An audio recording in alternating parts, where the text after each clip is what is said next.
Olá, olá pessoal, sejam muito bem-vindos, sejam muito bem-vindas a mais uma aula de Direito Civil 9, a última aula do semestre, enfim. Pessoal, a gente hoje vai conversar sobre demarcação das terras dos remanescentes dos quilombos. Deixa eu me situar aqui. É um assunto rápido, eu vou ser bastante objetivo para tornar essa conversa bem curta e a gente conseguir concluir esse ponto da nossa ementa que está pendente. É bacana que nós vamos conseguir fazer vários paralelos com a demarcação de terras indígenas, e aqui, ao contrário de terras indígenas, ao contrário de reforma agrária, a gente não tem tantas situações, tantos pontos de atenção. Então, vamos lá, demarcação de terras dos quilombos. A gente chama assim, mas o fundamento disso aqui traz uma nomenclatura diferente. Está lá no ADCT. Aos remanescentes das comunidades dos quilombos que estejam ocupando suas terras é reconhecida a propriedade definitiva, devendo o Estado emitir-lhes os títulos respectivos. Pessoal, percebam que eu falei de demarcação de terra dos quilombos, mas a própria Constituição ela fala em remanescentes das comunidades dos quilombos. Por quê? Porque não existem propriamente quilombos hoje em dia no Brasil, certo? Vocês devem se lembrar, talvez, das aulas de história de vocês, que os quilombos consistiram em pontos de resistência às pessoas escravizadas que fugiam desse processo de escravização e se estabeleciam, definiam-se socialmente, se organizavam, viviam de modo distinto para escapar da escravidão. Então, o que a Constituição protege aqui são os grupos sociais que vão ocupar terras em locais específicos a partir desse processo de fuga da escravidão. Aqui, notem que nós temos também uma disposição bastante breve, bastante concisa. A gente tem um artigo do ADCT com 3 linhas. Nós vimos o ADCT no nosso encontro passado, quando nós falamos de demarcação de terras indígenas, porque o artigo anterior do ADCT, o 67, ele dá um prazo para que a demarcação de terras indígenas seja concluída. Aqui, no 68 do ADCT, nós temos tudo o que a Constituição diz de maneira específica a respeito da demarcação da terra dos remanescentes dos quilombos. Então, e nós já falamos sobre isso, se para a demarcação de terras indígenas existe um limbo legislativo, nós tínhamos o Estatuto do Índio, que não foi recepcionado em grande medida pela Constituição, temos a Convenção 69 da OIT, que tem status supralegal, e no campo legal nos faltava material para trabalhar, inclusive daí surge a importância dos julgados do STF, o surgimento do marco temporal. Aqui, em relação ao remanescente dos quilombos, nós temos esse artigo do ADCT. E no campo supralegal, conseguimos aproveitar algumas das disposições da Convenção 69, mas não temos regulamentação legal específica para essa demarcação. Então, aqui apontei para vocês, a Constituição de 88 vai inaugurar esse direito, essa garantia a essas comunidades. A questão indígena, ela já vinha sendo objeto de positivação por outros textos constitucionais. Isso começa com a Constituição de 34, mas é a Constituição de 88 que vai estabelecer para a gente esse direito específico de demarcação das terras dos remanescentes dos quilombos. Não temos, contudo, nenhuma lei a respeito. E aí? O que é um remanescente dos quilombos? Como eu delimito isso? Como eu sei qual é a área a ser ocupada? Será que eu vou usar por analogia o que está no 231 da Constituição para demarcação de terras indígenas? Pessoal, no campo legal nós não sabemos. O que nós sabemos é que em 2003 apenas foi editado um decreto visando a regulamentar essa disposição do ADCT. Então, o decreto 4.887, ele justamente regulamenta o procedimento para identificação, reconhecimento, delimitação, demarcação e titulação das terras ocupadas por remanescentes das comunidades dos quilombos, de que trata o artigo 68 do ADCT. E aqui no artigo 2º do decreto nós temos a seguinte disposição: consideram-se remanescentes das comunidades dos quilombos, para os fins deste decreto, os grupos étnico-raciais, segundo critérios de autoatribuição, com trajetória histórica própria, dotados de relações territoriais específicas, com a presunção de ancestralidade negra relacionada com a resistência à opressão histórica sofrida. Então, nós temos aqui uma definição pelo decreto do que são essas comunidades que fazem jus a esse direito do artigo 68 do ADCT. Notem que o decreto de maneira expressa vai falar em autoatribuição, em autorreconhecimento como tal.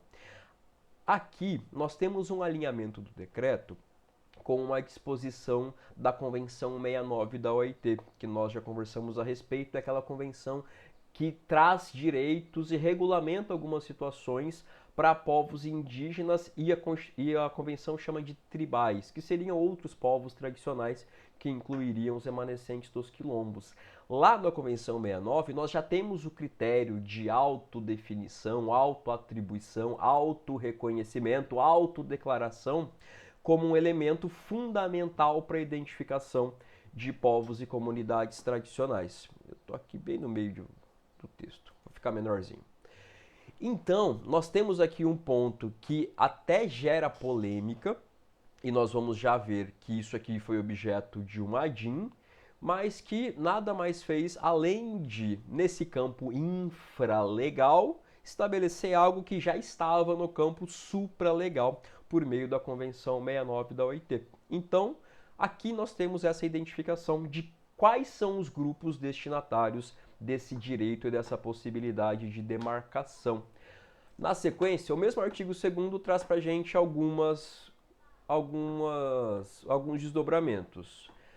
Para os fins deste decreto, a caracterização dos remanescentes das comunidades quilombolas será atestada mediante autodefinição da própria comunidade, como o caput já nos havia indicado.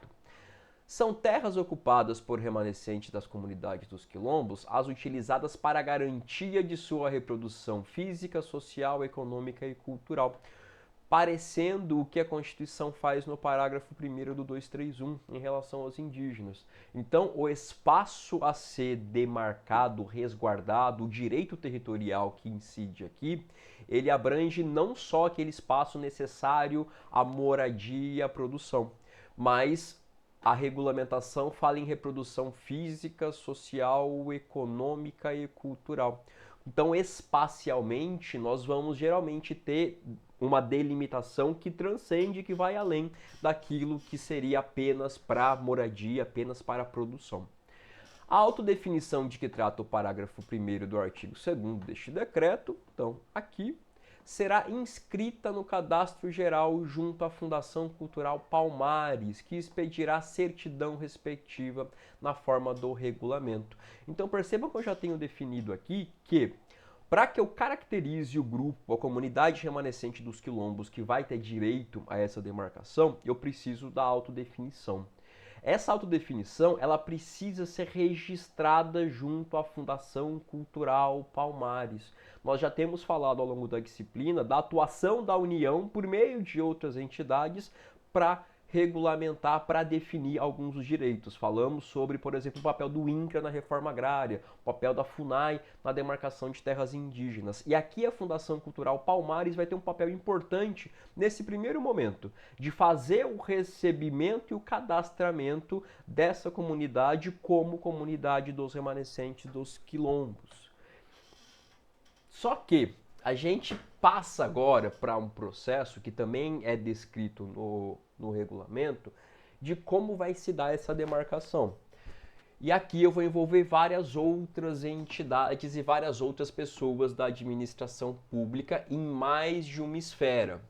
Então, compete ao Ministério do Desenvolvimento Agrário, por meio do INCRA, a identificação, reconhecimento, delimitação, demarcação e titulação das terras ocupadas pelos remanescentes das comunidades dos quilombos, sem prejuízo da competência concorrente de estados, DF e municípios. Pessoal, prestem muita atenção nisso aqui, porque quando nós falamos de reforma agrária, quando nós falamos de demarcação de terras indígenas, nós demos bastante ênfase ao papel exclusivo, à competência da União em relação a esses procedimentos. Quando nós falamos de demarcação de remanescentes dos quilombos, nós temos a definição. Primeiro, Fundação Cultural Palmares, que é uma entidade federal nesse procedimento. Segundo, o decreto garante ao INCRA a competência e a atribuição para realizar a demarcação. Só que aqui existe uma competência concorrente, estados, DF, municípios. Portanto, em relação à demarcação de remanescentes dos quilombos, nós temos a atuação de todos os entes da federação. Então, todos os níveis, município, estado, DF, União, podem realizar essa demarcação. Em muitas regiões do Brasil, inclusive, são os estados que fazem esse procedimento. A gente já conversou a respeito, muitas vezes, da falta de estrutura, da falta de pessoal, de recursos de algumas entidades do governo federal, do INCRA, por exemplo, o que às vezes é um gargalo, é um prejuízo à concretização da reforma agrária. Aqui eu tenho a possibilidade da atuação de outras entidades de maneira concorrente, cooperativa, de também fazerem esse procedimento, o que não deixa de ser algo positivo na efetivação, na concretização dessa demarcação. A gente também tem outro aspecto relevante no artigo 17, não é 17º, vou corrigir o slide depois, que diz que a titulação prevista neste decreto será reconhecida e registrada mediante outorga de título coletivo e pró-indiviso às comunidades a que se refere o artigo 2º, caput, com obrigatória inserção de cláusula de inalienabilidade, imprescritibilidade e de impenhorabilidade. Esse aqui é outro aspecto muito importante, porque em nome de quem vai ficar a matrícula, vai ficar o registro desse imóvel?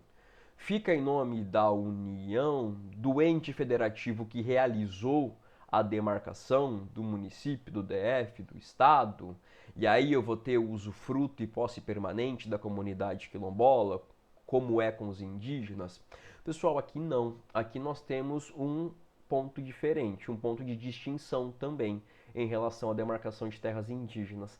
Aqui, o meu registro, a minha formalização, ela vai se dar em nome da própria comunidade quilombola. Então, se eu pegar a matrícula de uma terra demarcada, ela vai estar registrada em um condomínio, um título coletivo pró-indiviso, em nome daquele grupo, em nome daquelas pessoas, e não agora em nome de uma entidade pública. Então esse é um ponto que a gente precisa diferenciar e destacar também. Então, dois aspectos aqui importantes para a gente distanciar esse assunto dos demais que nós já conversamos a respeito. Aqui quem demarca é o INCRA, mas a competência concorrente dos demais entes da federação, não só na esfera federal. E aqui a minha regularização, a minha matrícula, ela vai ser feita em nome, ela será outorgada à própria comunidade. Acho que está tudo certo. Era o momento em que eu perguntaria isso se a aula não fosse gravada, mas acho que ficou claro, são pontos relevantes. A gente também tem outro aspecto importante do artigo 17, que é a desapropriação. Nós falamos de desapropriação já quando conversamos sobre reforma agrária, que um dos instrumentos dela é a desapropriação por interesse social. Desapropriação que nós já diferenciamos de expropriação, já diferenciamos dos efeitos jurídicos da demarcação de terras indígenas. Lá não há expropriação, não há desapropriação. Lá eu tenho documentos, tenho títulos que são nulos e sem efeitos. Quando eu vou fazer demarcação de terra dos remanescentes dos quilombos, eu vou fazer o que a gente viu lá na reforma agrária. Eu posso desapropriar quando for necessário. Então, incidindo nos territórios ocupados por remanescentes das comunidades dos quilombos, título de domínio particular não invalidado por nulidade, prescrição ou comício, nem tornado ineficaz por outros fundamentos, ou seja, se após toda essa análise eu estiver diante de uma propriedade legítima, será realizada a vistoria e avaliação do imóvel, objetivando a adoção dos atos necessários à sua desapropriação quando couber. Então, notem que aqui, quando eu vou efetivar esse direito à demarcação do território, o particular que eventualmente tenha terra sobreposta ao remanescente dos quilombos, ele será indenizado. Ele será desapropriado, lembrando que a desapropriação vai funcionar como um procedimento para extinção do direito de propriedade mediante indenização. Então, esse aqui é outro aspecto relevante. Então, nós já temos competência concorrente, registro em nome da comunidade e possibilidade de desapropriação para realizar a demarcação. E pessoal, é claro que a gente não poderia ter um decreto regulamentando um dispositivo do ADCT sem lei intermediando esses dois diplomas, sem que isso fosse objeto de julgamento pelo STF via uma ADI ou via ADIM. Porque se alegou que várias teses, mas uma delas, e talvez a principal, fosse no sentido de que não é possível que um dispositivo do ADCT seja regulamentado diretamente por decreto. Eu precisaria necessariamente, para respeitar a pirâmide de Kelsen, que uma lei fosse editada para que então essa lei, por sua vez, fosse regulamentada por um decreto. De todo modo, a gente tem esse julgamento de 2018 feito pelo STF e a gente tem estabelecidas algumas consequências. Primeiro, é constitucional a utilização do decreto para regulamentar o artigo 88 do ADCT. Portanto, para esse assunto, nós vamos utilizar Constituição, artigo 68 do ADCT, no topo da pirâmide, campo supralegal, Convenção 69 da OIT. E aí vamos lá para o campo infralegal, abaixo da lei, e que temos o decreto que regulamenta esses dispositivos que nós acabamos de ver com destaque para alguns. É constitucional a utilização do critério de autodefinição, que nós mencionamos agora há pouco, que está ali no artigo 2º do decreto. É legítimo, é possível que isso seja um ponto para definir quem é ou quem não é? Aqui nós temos que também ter claro que não basta a autodefinição, a autodeclaração, porque a demarcação em si, ela vai exigir um rito, um procedimento complexo, à semelhança do que é a demarcação de terras indígenas, e eu também vou ter a realização de estudo antropológico, para definir exatamente quem é essa comunidade, como ela se estabeleceu, delimitar o espaço que ela ocupa de acordo com as diretrizes também do artigo 2º do ADCT. Então é como se eu estivesse aqui diante de uma banca de heteroidentificação, por exemplo, para um concurso público, para uma vaga reservada. Eu preciso, é necessário, e é um ponto muito importante, que o indivíduo a ser beneficiado se autodeclare como tal. Mas aqui eu vou ter uma estrutura de escrutínio, de avaliação daquilo que foi autodeclarado. Eu vou até aproveitar, eu deixei separado aqui essa imagem que não está aparecendo para vocês.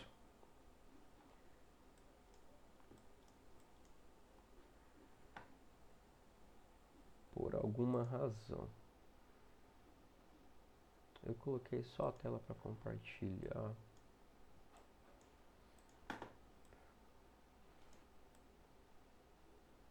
Não deu certo. Eu vou colocar para vocês no Classroom a imagem, pessoal. Mas, basicamente, nós temos um procedimento que se inicia com a autodeclaração, com a autodefinição. Nós já indicamos que essa autodeclaração vai ser registrada, vai ser objeto de uma certidão na Fundação Cultural Palmares. Nós temos aqui também o estudo o relatório técnico de identificação e delimitação, assim como nós temos para a demarcação de terras indígenas. E novamente aqui também eu terei um processo que vai envolver publicidade, que vai envolver contraditório, que vai envolver impugnações administrativas, que vai demandar o exame de várias instituições, assim como a demarcação de terras indígenas. Então, a autodefinição ela é um ponto relevante para iniciar todo esse procedimento. Ela não é bastante, ela não é suficiente para garantir que a demarcação seja feita. Esse é um dos pontos também que o STF aprecia no julgamento dessa ADI. É constitucional a desapropriação em favor das comunidades quilombolas. Então, aqui eu tenho um regime que pode ser até mais vantajoso para esse proprietário particular, porque ele necessariamente será indenizado. Então, diferente do que acontece com as terras indígenas, que foi um ponto que nós discutimos, falamos sobre a decisão do STF de setembro do ano passado, que existe agora uma possibilidade de indenização mais específica. Aqui nós já temos definidos, desde o início do decreto, temos definido que essa desapropriação ela é possível e constitucional. Outro ponto, o marco temporal surge mais uma vez. Por quê? Se a gente for ler, pessoal, aqui o ADCT, ele diz pra gente que aos remanescentes das comunidades dos quilombos que estejam ocupando suas terras. Se a Constituição utiliza esse tempo verbal no dia 5 de outubro de 88, talvez aqui eu tivesse uma indicação de que, opa, eu preciso aferir, eu preciso analisar quem está nessa terra neste momento, dia 5 de outubro de 88. Então aqui se aventou a aplicação do marco temporal, assim como aquele que incidiu sobre as terras indígenas a partir do caso Raposa Serra do Sol, de acordo com o que a gente também já discutiu, já conversou. Nós falamos que aquele era um julgado do STF sem efeitos vinculantes, mas que acabou em relação ao marco temporal tendo várias aplicações, inclusive em ações judiciais. Isso aparece aqui também no julgamento dessa ADI. E aqui o STF afastou a aplicação do marco temporal em relação, de maneira geral, a todas as terras remanescentes dos quilombos. Então esse é um outro ponto relevante.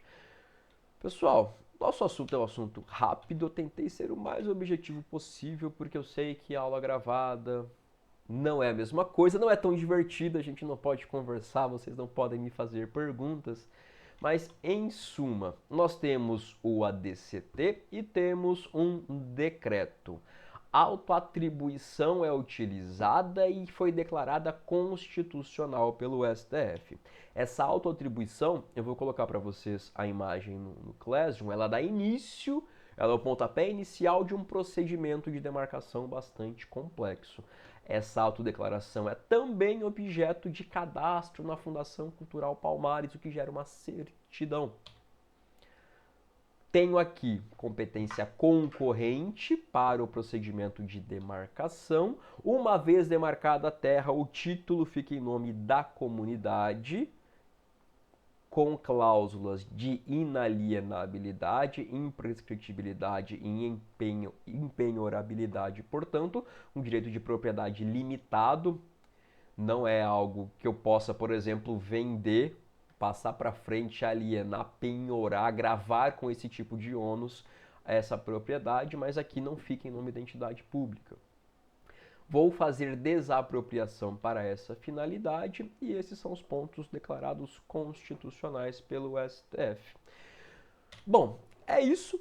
Muitíssimo obrigado pela atenção de vocês. Talvez vocês estejam vendo esse vídeo somente para realizar a prova neste momento, porque uma questão da prova vai envolver a demarcação de remanescente dos quilombos. Eu reputo que é a questão mais fácil de todas. Mas se você chegou até aqui, você vai dar conta de responder, tenho certeza.